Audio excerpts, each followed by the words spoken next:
Hai, Gideon Simanjuntak kembali menghadirkan sebuah kabar baik bagi saudara. Bukan saya sih menghadirkan, tapi firman Allah yang menghadirkannya. Dan saya percaya di tengah-tengah masa sukar ini, kita perlu kembali mengingat janji Tuhan. Kita perlu kembali mengingat perkataan Tuhan. Kita perlu kembali membuka Alkitab kita. Dan hari ini kita akan membahas sebuah tema yang memberkati saya adalah Divine Protection, atau perlindungan yang ajaib, atau perlindungan supernatural dari Allah. Bukankah kita menghadapi musuh yang nggak kelihatan? Bukankah kita menghadapi pandemi yang nggak kunjung usai dan membuat orang banyak ketakutan? Tapi di tengah ketakutan, Allah memberi janji yang ada minyak, yang ada anggur, tidak akan dirusakkan. Yang berlindung kepada Kristus, yang menempel kepada Kristus, yang hidup dalam pengurapan senantiasa, tidak akan dirusakkan. Dasar firman Tuhan terambil dari Mazmur, ya betul, Mazmur 91.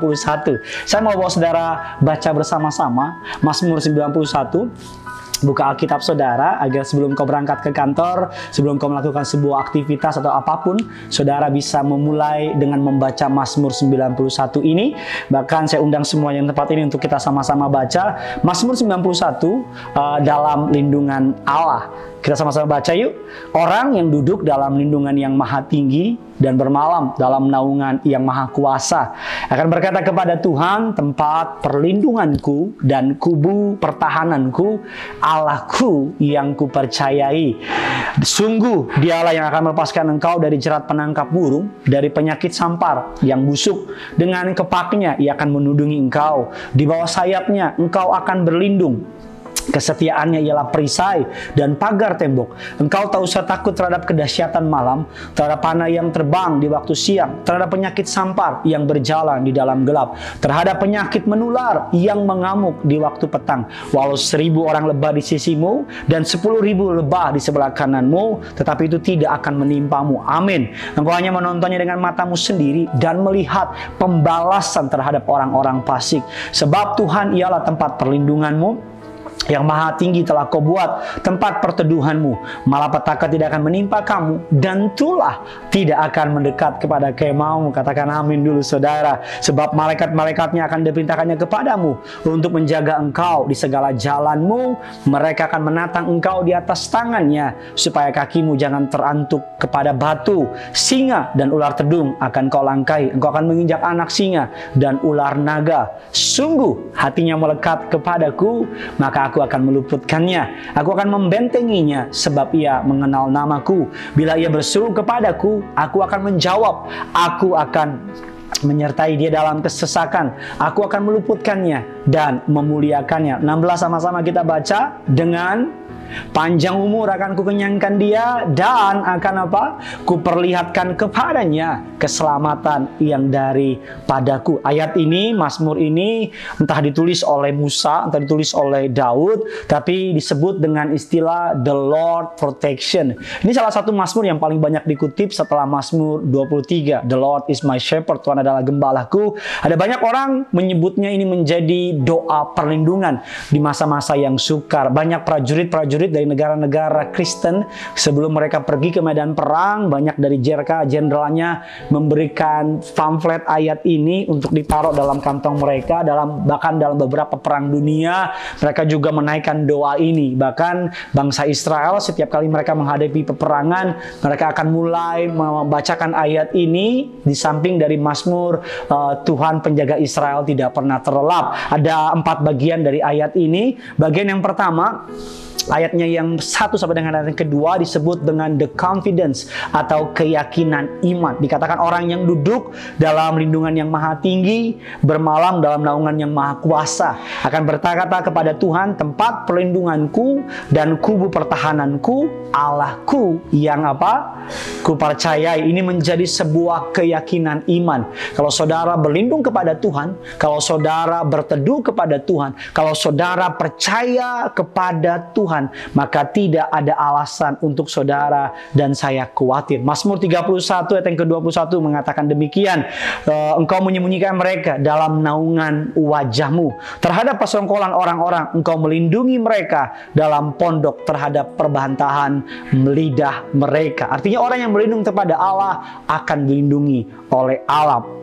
Dikatakan, Alkitab mengatakan demikian. Yang kedua, dibagi menjadi bagian yang kedua di ayatnya yang ketiga, keenam, dan ayat yang ke-13 dengan the dangers. Jadi yang pertama, kalau saudara lihat strukturnya, dia menaruh pengharapan kepada Tuhan, dan setelah itu ada bahaya, ada ancaman. Dikatakan, sungguh dia akan melepaskan engkau dari jerat penangkap burung, dari penyakit sampar yang busuk. Dikatakan bahwa engkau akan engkau tidak usah takut terhadap kedahsyatan malam, terhadap panah yang terbang di waktu siang, terhadap penyakit sampar yang berjalan di dalam gelap, terhadap penyakit menular yang mengamuk di waktu petang. Rasanya ayat ini menjadi hidup ya belakangan ini, karena ada banyak penyakit sampar, ada banyak penyakit menular yang sedang mengamuk hari-hari ini.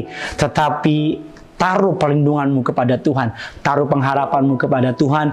Tuhan yang kau sembah akan melindungi kau dari segala yang jahat. Dikatakan yang bagian yang ketiga adalah penggenapan firman. Jadi bagian pertama menaruh harapan kepada Tuhan, bagian yang kedua tentang keadaan zaman, penyakit sampar, kedahsyatan malam, dan bagian yang ketiga dari ayat 7 sampai ayat yang ke-13 penggenapan firman.